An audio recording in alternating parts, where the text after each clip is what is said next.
기도하고 말씀 나눕니다. 하나님, 이 시간 하나님의 말씀이 선포되어집니다. 성령님 역사하여 주셔서 이 말씀을 통해서 우리의 마음을 만져주시고 마음을 두드려 주시고 이 말씀 앞에서 우리 심령이 하나님 새롭게 될 수 있도록 우리 속사람이 변하여 새 사람이 되어질 수 있는 은혜를 허락하여 주시옵소서.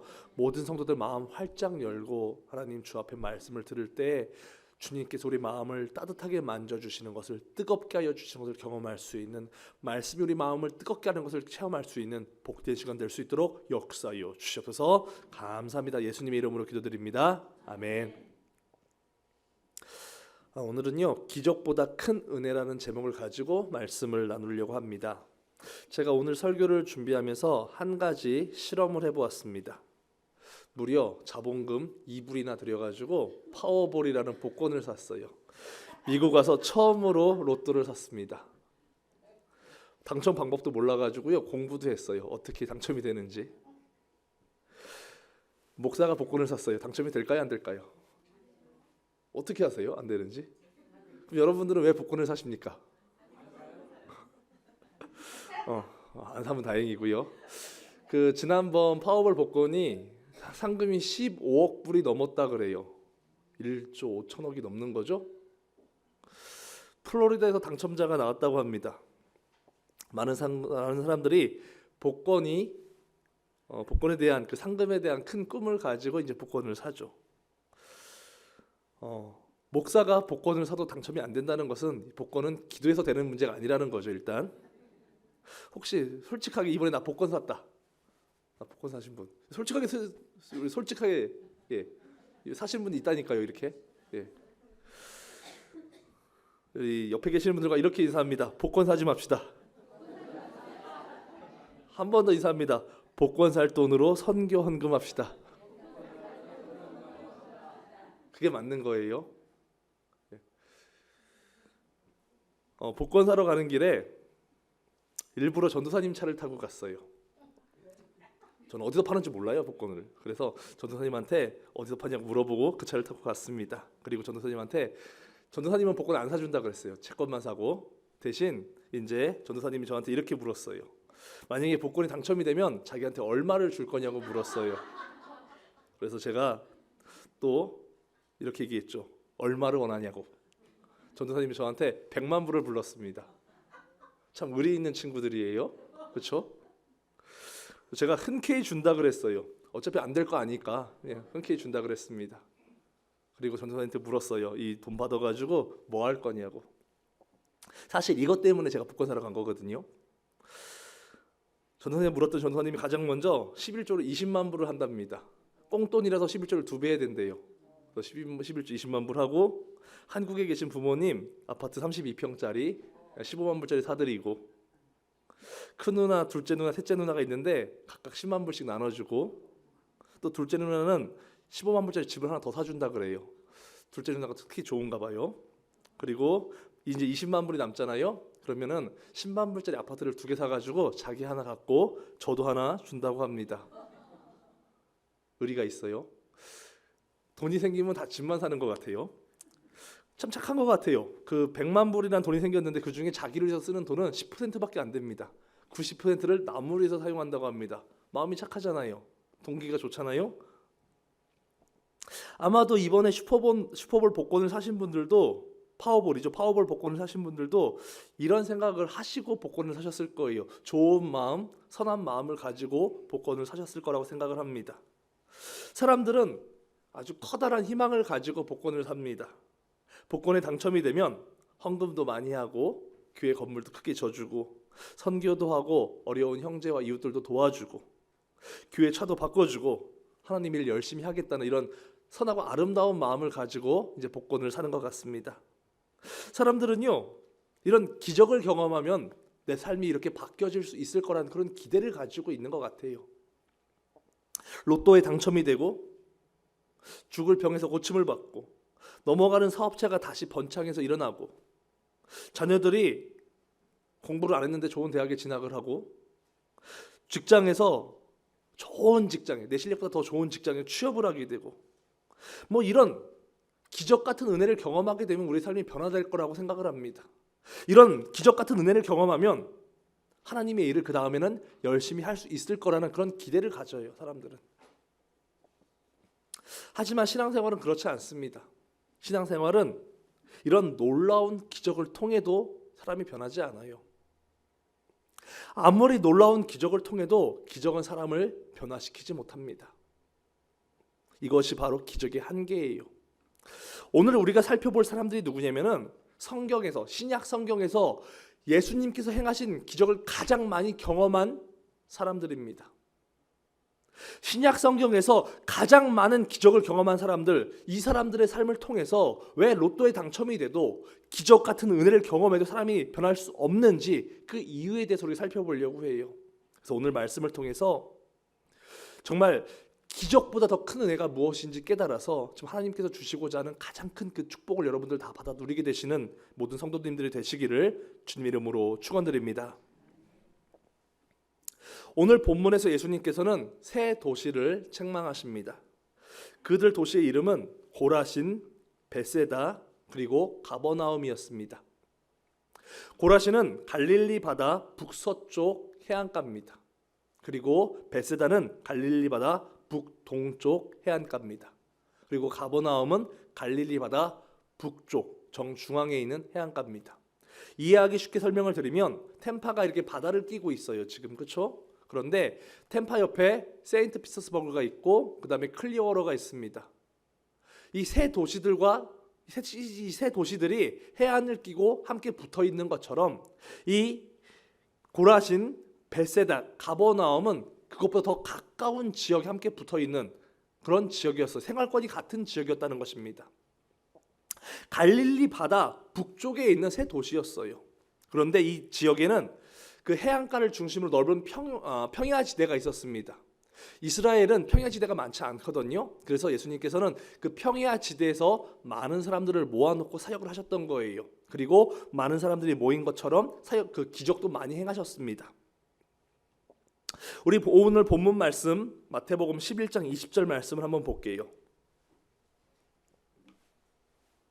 마태복음 11장 20절 말씀 한번 같이 읽어보겠습니다. 시작.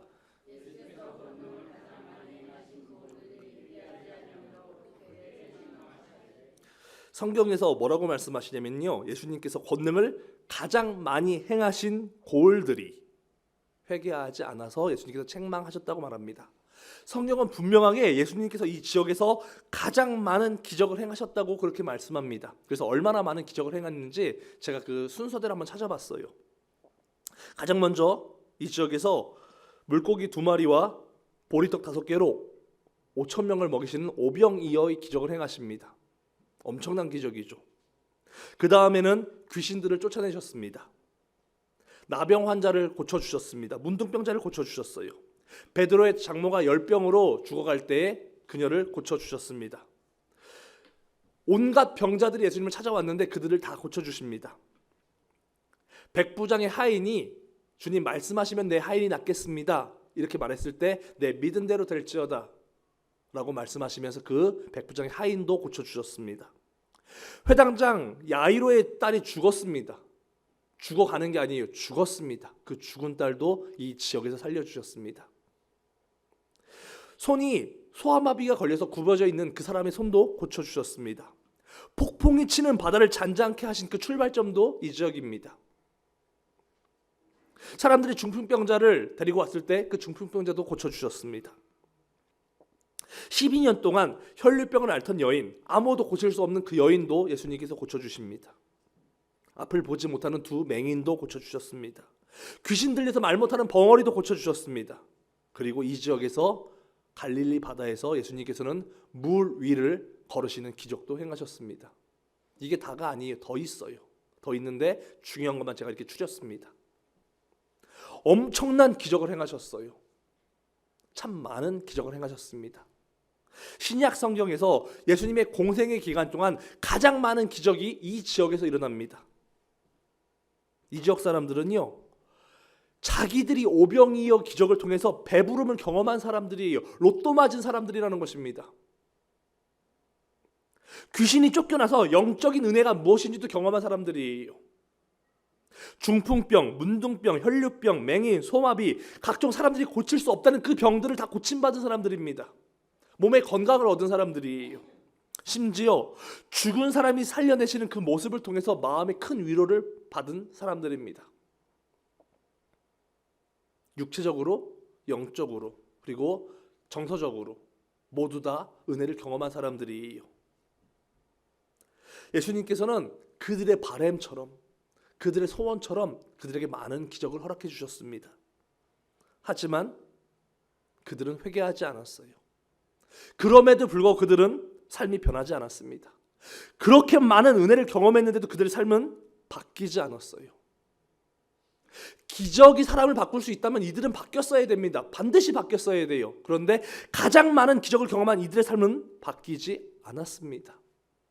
여기서 우리가 발견할 수 있는 중요한 교훈이 있어요. 그것은 기적은 성도의 삶을 변화시키지 못한다는 거예요.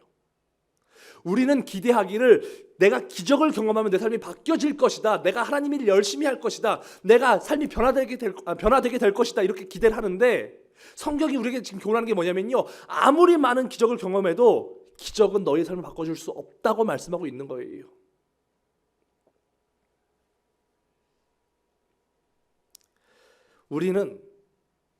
우리가 바라는 그런 일들이 다 이루어지게 되면, 우리가 소망하고 기도하는 그런 기도 제목들이 응답받게 되면 내 삶이 바뀌어질 것입니다. 이렇게 기대하지만 하나님은 그렇게 말씀 안 하세요. 그거 다 경험해도 내가 네 응답에 다 응답해줘도 너는 안 바뀌어. 이렇게 말씀하신다는 얘기예요. 그 기적 때문에 우리가 바뀌지는 않는다는 얘기입니다. 이게 바로 기적의 한계예요. 기적은 사람을 변화시키지 못합니다. 기적은 사람을 못 바꿔요. 성도의 삶을 바꿀 수 있는 것은요, 기적이 아니라 회개입니다. 회개만이 성도의 삶을 바꿀 수가 있어요. 마태복음 11장 21절 말씀 봅니다. 마태복음 11장 21절 말씀 같이 읽어봅니다. 시작.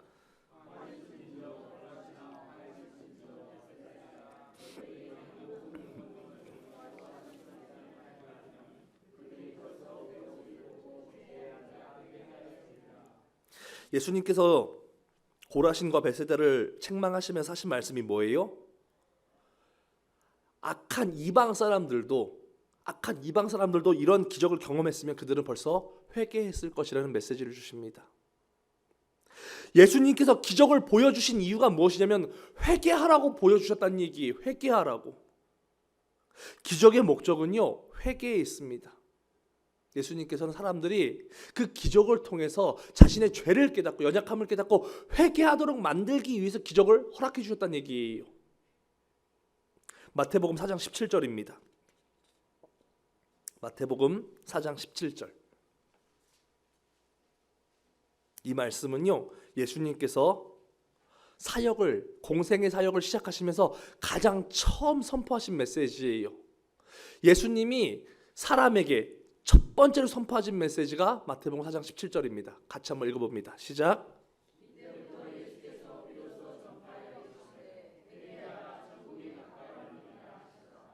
그 메시지가 뭐예요? 회개하는 거예요. 회개하는 거. 성경에 수도 없이 많은 메시지가 있는데 예수님께서 가장 처음에 선포하신 메시지는요, 회개하라는 것이었습니다. 이유가 뭘까요? 왜 그 많은 메시지 중에 왜 회개를 먼저 선포하셨을까요? 하나님의 사랑도 있고 자비도 있고 위로도 있고 용서도 있고 다 많은데 왜 회개를 먼저 선포하셨겠습니까? 이유는요, 복음은 회개로부터 시작하기 때문에 그렇습니다. 회개하지 않는 사람은 복음을 받아들일 수가 없어요. 내 죄를 깨닫지 못하고 내가 죄인임을 인식하지 못하는 사람은 예수님께서 나의 죄를 대신해 돌아가셨다는 그 사실을 믿을 수가 없다는 얘기입니다. 내가 죄인임을 모르는데 어떻게 예수님께서 내 죄 때문에 돌아가셨다는 사실을 인정할 수가 있겠어요? 회개하지 않는 사람은요, 복음을 믿을 수가 없어요. 복음은 내가 하나님 앞에서 얼마나 더러운 죄인인지를 깨닫는 사람만이 그 복음을 받아들일 수가 있는 것입니다. 그래서 회개를 가장 먼저 선포하신 거예요. 사람들은 생각합니다. 신앙생활의 가장 큰 축복은 로또에 당첨이 되고 사업이 잘 되고 좋은 직장에 취직하고 병이 낫고 세상에서 성공하는 것이 가장 큰 축복이라고 생각을 합니다. 또 그렇게 기도합니다. 그것을 기대합니다. 하지만 하나님께서 우리에게 말씀하십니다. 기적은 너희를 변화시킬 수 없다고. 그러한 기적들은 우리를 변화시킬 수 없다고 그렇게 말씀하십니다. 우리는 그것이 가장 큰 축복이라고 생각하는데 하나님은 그것이 가장 축복이 아니라고 말씀하신다는 얘기예요. 하나님께서 우리에게 주시는 가장 큰 축복은요, 우리의 죄를 깨닫는 회개의 은혜인 줄로 믿으시기를 주님 이름으로 축원드립니다. 내 안에 얼마나 많은 죄가 숨어 있는지, 내 안에 얼마나 많은 욕심이 꿈틀거리고 있는지, 내 안에 얼마나 많은 악한 모습들이 있는지를 깨달을 수 있는 이 회개의 은혜가 축복 중에서 가장 큰 축복이라는 것입니다. 그리고 이 회개의 은혜만이 우리의 삶을 변화시킬 수가 있어요. 기적이 우리 삶을 변화시키지 못합니다. 오직 회개의 은혜만이, 내가 죄인임을 고백하는 그 회개의 은혜만이 우리의 삶을 바꿔놓을 수가 있다는 것입니다. 이스라엘의 초대 왕은 사울입니다. 그리고 그를 이어서 왕이 된 사람이 다윗입니다. 이 두 사람은요, 다 훌륭한 사람들이었어요. 모두 하나님 앞에서 겸손한 사람들이었습니다. 그래서 하나님께서는 그들을 왕으로 세우신 거예요. 하지만 두 사람이 다 왕이 된 후에는 변질되었습니다. 두 사람 다 돈과 권력과 명예가 생긴 다음에는 욕심 앞에서 넘어집니다. 그리고 하나님께서는 두 사람 모두에게 회개의 기회를 주셨습니다. 이때 다윗은 하나님 앞에서 회개합니다. 나단 선지자가 그의 죄를 책망했을 때 다윗은 하나님 앞에서 회개합니다. 자신의 죄를 다 인정하고 회개해서 새 사람이 됩니다. 하지만 사울은 회개하지 않았습니다. 사울은 하나님께서 사무엘 선지자를 보내셨는데, 나단 선지자와는 비교할 수도 없는 사무엘 선지자를 보내셨는데 사무엘 앞에서도 회개하지 않습니다. 끝까지 회개하지 않습니다. 하나님께서 그의 죄를 다 드러내셨는데도 불구하고 회개하지 않습니다. 마침내 하나님께 그는 버림받고 맙니다. 다윗과 사울의 차이는 딱 한 가지예요. 성품의 차이도 아니고 신앙의 차이도 아니에요. 그들의 차이는 딱 한 가지, 회개의 차이 있었습니다. 다윗은 죄를 졌을 때 회개할 줄 아는 사람이었고요, 사울은 죄를 졌을 때 회개하지 않는 사람이었다는 거예요. 둘 다 기적을 경험한 사람인데 다윗은 회개에 집중했던 사람이고 사울은 기적, 성공, 세상의 만족에만 집중했던 사람입니다. 욕심에만 집중했던 사람이에요. 그래서 회개하지 않았던 거예요. 기적은요, 우리에게 만족함을 줍니다. 기적은 우리를 기쁘게 만듭니다. 기적은 우리를 즐겁게 만듭니다. 하지만 기적은 우리 삶을 결코 변화시키지 못합니다. 하지만 회개는요, 우리를 힘들게 만들어요. 회개는 우리 삶을 어렵게 만듭니다. 불편하게 만듭니다. 하지만 그럼에도 불구하고 회개는요, 우리 삶을 변화시킨다는 것입니다. 교회에 오시다 보면은, 저쪽 슬라이 길로 들어오시다 보면은 아주 큰 교회 같은 건물이 하나 지어져 있습니다. 그곳이 어디냐면은 템파 여호와의 증인 본부입니다. 저희 교회 옆에 엄청난 큰 이단이 있어요. 저는 그 옆을 지나갈 때마다 하나님, 저 건물 우리한테 주세요, 이렇게 기도하면서 지나갑니다. 때가 되면 이루어 주시겠죠 뭐. 근데 이번 주에도 같은 기도 제목을 가지고 지나갈 때마다 그렇게 기도하거든요. 볼 때마다. 근데 하나님께서 이런 감동을 주세요. 지금 우리에게 필요한 것은 이런 기적이 아니라 회개라고 말씀해 주십니다. 그런 감동을 주셨어요. 지금 우리한테 필요한 것은 놀라운 기적이 아니라 무릎 꿇어 교회의 죄악을 놓고 회개하는 그 때가 그 은혜가 필요하다고 주님께서 그런 감동을 주셨습니다. 기적은요, 우리 교회를 기쁘게 만들어줄 수가 있습니다. 하지만 기적은 우리 교회를 변화시켜줄 수가 없습니다. 우리 교회가 변화되기 원한다면, 우리 교회가 한 계단 성숙하게 원한다면 지금 우리한테 필요한 것은 회개라는 거예요. 우리 모두가 교회의 죄악을 놓고 무릎 꿇어 회개해야지 우리 교회가 변할 수가 있다는 것입니다. 저는 참 많은 기적을 경험했습니다. 사람들이 소위 말하는 평생에 한 번 경험하기도 힘든 그 기적을 참 많이 경험했어요. 그중에 몇 가지를 말씀을 드리면 저는 30살의 나이에 목사가 되었습니다. 아무도 안 놀라시죠? 제 동기 중에 제가 1호예요. 그래도 안 놀라시죠? 제가 30살에 담임 목사가 되어서 여기에 부임했는데요. 교회 크고 작은 걸 떠나서 그 당시 미국 전체 한인 침례 교회에서 최연소 나이로 부임을 했습니다. 작년 주소록을 제가 동문 주소록을 봤거든요. 여전히 최연소예요. 7년째, 8년째 최연소입니다.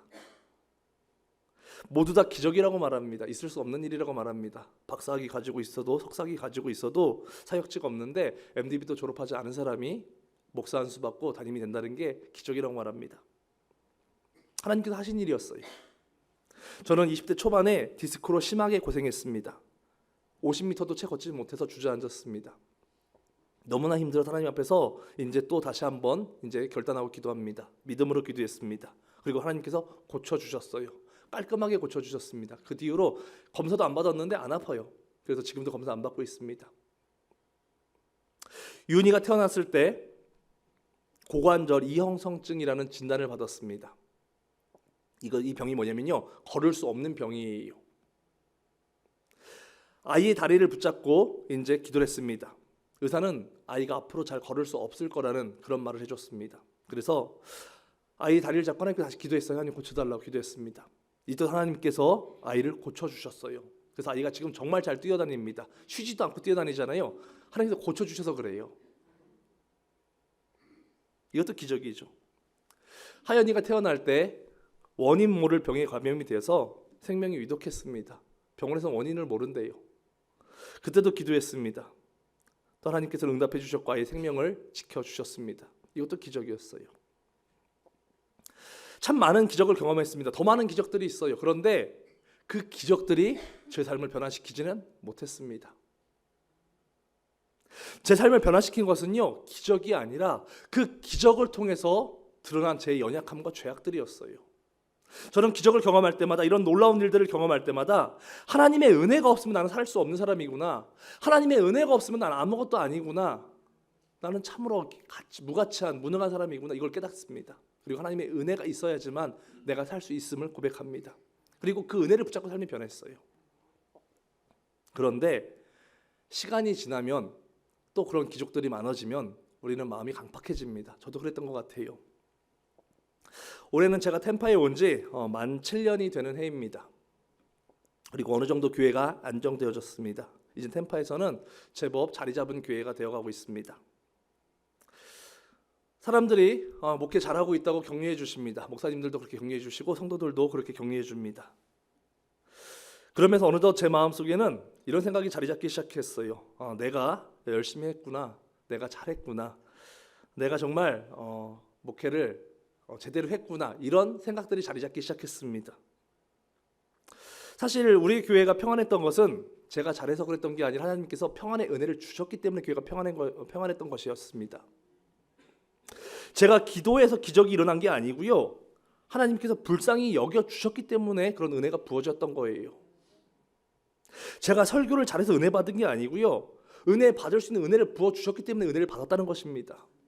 그런데 마음이 교만해지니까 제가 잘해서, 제가 열심히 해서, 내가 남들보다 잘나서 교회가 성장하고 안정되어 가고 있구나, 이런 마음이 속에서 자리 잡기 시작했습니다. 참 악한 모습이에요. 참 교만한 모습입니다. 제가 교회 성장과 성숙을 위해서 한 것은 아무것도 없었습니다. 다 하나님께서 하셨던 것이고 하나님의 은혜였습니다. 하지만 마음이 교만해지니까 그 은혜가 안 보였어요. 마음이 교만해져 갈수록 그 은혜가 안 보였습니다. 그리고 은혜를 잊어버리자 어떤 모습이 드러나요? 사울처럼 하나님의 영광까지 내가 하고 있는 일이 맞네, 이런 생각을 갖기 시작했다는 거예요. 하지만 하나님은 저를 또 불쌍히 여겨주셨어요. 제 마음이 교만해질 때마다 하나님은 저로 하여금 무릎 꿇어 기도하게 만들어 주십니다. 그리고 기도할 때마다 하나님께서는 저한테 이런 감동을 주세요. 이 문제가 해결되는 것보다 더 급한 게 그게 바로 죄의 문제를 해결하는 것이라는 감동을 주십니다. 여러분들도 마찬가지예요. 지금 여러분들 앞에 있는 어려운 문제들이 있을 겁니다. 여러분들이 감당할 수 없는 그 어려운 문제들이 있으실 거예요. 그런데 하나님께서 원하시는 것은 그 문제가 해결되는 것보다 더 중요한 게 있어요. 그게 바로 하나님 앞에서 여러분들이 가지고 있는 죄의 문제를 먼저 해결하는 것입니다. 그게 더 중요하다는 거예요. 저는 이게 축복이라고 생각합니다. 하나님께서 이렇게 죄를 깨달을 수 있도록 은혜를 주시는 것이 축복 중에 축복이라고 생각합니다. 저는 이게 기적보다 더 큰 은혜라고 그렇게 믿어요. 그리고 이 은혜를 여러분들과 함께 나누고 싶습니다. 지금 여러분들 삶 속에서 감당할 수 없는 문제가 있다면 하나님 기적을 베풀어 주세요. 내 기도에 응답해 주세요. 이렇게 기도하시기 전에 먼저 여러분들 삶 가운데 있는 그 죄의 문제를 하나님 앞에서 해결해 보시길 바랍니다. 그것을 기다리고 계시는 거예요. 오늘 본문의 사람들의 잘못이 무엇이었습니까? 끊임없이 기적을 행해 주셨는데 그들은 회개하지 않았습니다. 예수님께서는 이제야 회개하고 돌아올까, 저제야 회개하고 돌아올까 기다리고 계시고 응답해 주시고 또 응답해 주시는데 그들은 끝까지 또 기적을 베풀어 주세요, 또 응답해 주세요, 이것만 바라고 있었다는 거예요. 이미 여러분들의 삶 속에도 저의 삶처럼 많은 은혜를 이미 허락해 주셨습니다.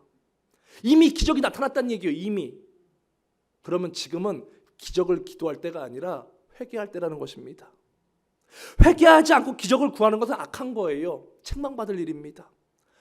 하나님께서 지금 저와 여러분들에게, 우리 교회에게 원하시는 것은요, 회개입니다.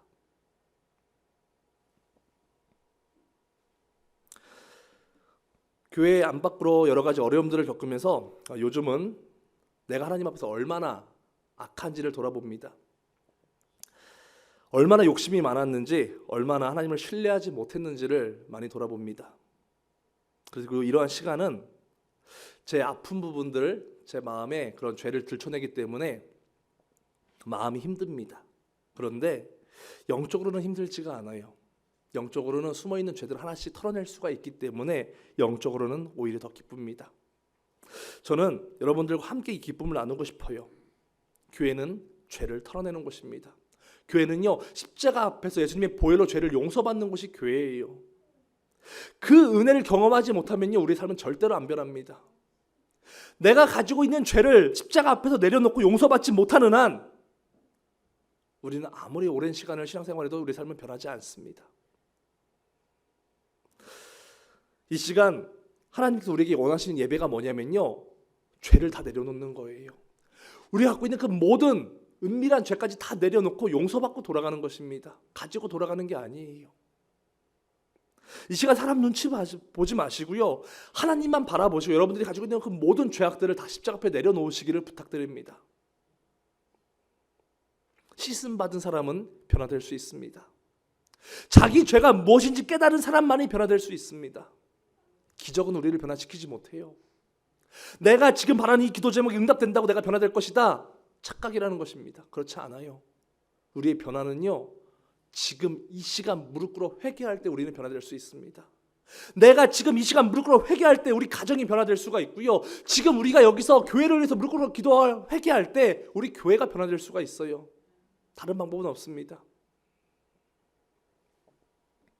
참된 회개만이 우리의 삶도, 가정도, 교회도 변화시킬 수 있다는 그 말씀을 기억하시고, 정말 성령님께서 여러분들 마음 가운데 이 시간 깨닫게 하시는 그 모든 죄를 하나님 앞에서 철저하게 회개해서 새로운 삶으로 변화될 수 있는 여러분들 모두가 되시기를 주님 이름으로 축원드립니다.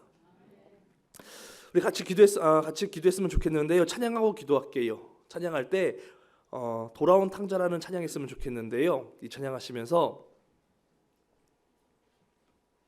우리 안에 있는 모든 숨은 죄를 다 내려놓고 우리 고백하는 마음으로 찬양했으면 좋겠습니다. 찬양단 같이 나오셔서 찬양할게요. 이 찬양하시면서 하나님, 나에게 죄를 깨닫는 은혜를 주세요. 하나님,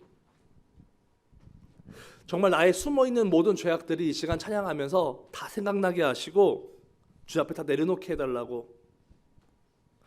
정말 세상에서 가지고 있는 우리의 그 악한 것들 다시 가지고 돌아가지 않게 하시고 주님 앞에 이 시간 철저히 찬양하면서 십자가 앞에 내려놓고 깨닫고 회개할 수 있는 시간 되게 해달라고 이 시간 고백하는 마음을 가지고 우리 기도하는 마음으로 우리 한 절 한 절 찬송하도록 하겠습니다.